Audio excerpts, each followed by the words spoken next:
Well, abolition thinking is very much about liberationist thinking. It's liberation thinking that can be connected to the radical tradition of social work and social theory. It reclaims the idea that radical change is possible, and that's very important at the current time of a global poly-crisis, social and political crises across the globe. And freedom and abolitionist thinking is more than the market freedom of liberal capitalist societies, the governed freedom of liberal capitalist societies. More than nominal social rights and consumer choices on a free market.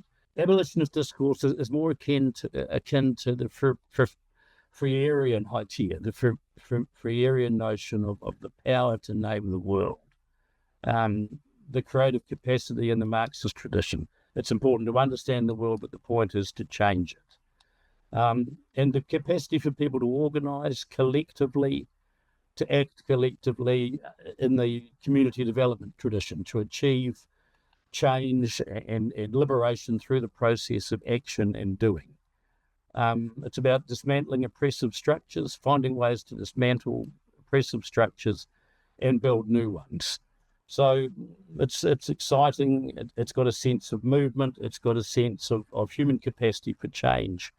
It sees the contemporary liberal capitalist state is embedded in structural equality, the idea of fundamental structural inequality, an exploitative economic system, coloniality, colonialism, racism, patriarchy, heteronormativity, all those oppressive structures that govern our lives.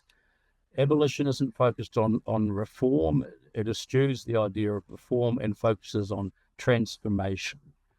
Reform within the boundaries of the liberal capitalist state is seen as inadequate. The state institutions which uphold the system need to be fundamentally changed. They need to be dismantled and replaced with human systems that work for oppressed people.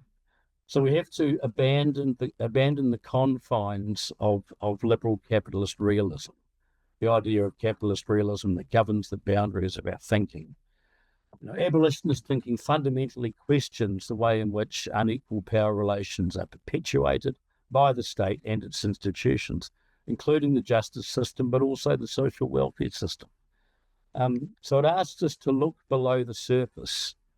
It asks us to ask some fundamental questions, to look at the narrative, to look at the power relations globally in liberal capitalist societies, the inequalities, the wanton destruction of the Palestinian people, for example, the genocide in Palestine. It exposes the oppressive rubric of Western capitalism.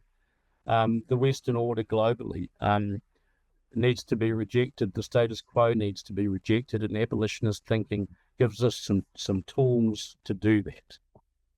It's an empowering stance because it says no.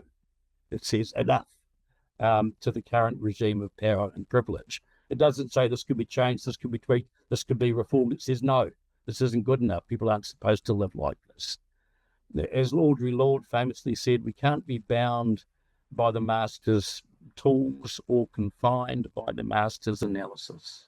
So the 21 chapters in our edited text looks at all those things. It looks at different approaches to building new futures, to abolishing oppressive social structures, to regaining, refinding, reclaiming human freedom.